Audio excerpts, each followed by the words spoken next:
మందారాలు చూడండి ఎంత బాగా పూసినాయో.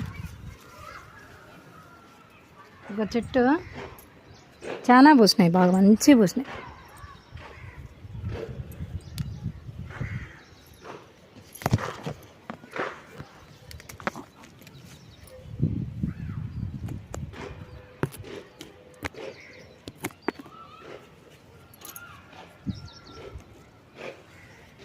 కొమ్మని ఇంకా కూడా బతుకుతుంది చెట్టు.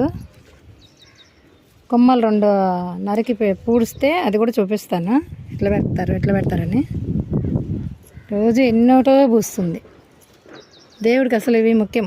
వారాహి మాతకైతే ఇవి మరీ ముఖ్యమంట. మంచిగా ఈసారి పూజ మొత్తం ఆషాఢ మాసం పూజలో అంతా వారాహి మాతకు ఇవే పెట్టినాం. మంచిగా పూసినాయి, దండిగా పూసినాయి.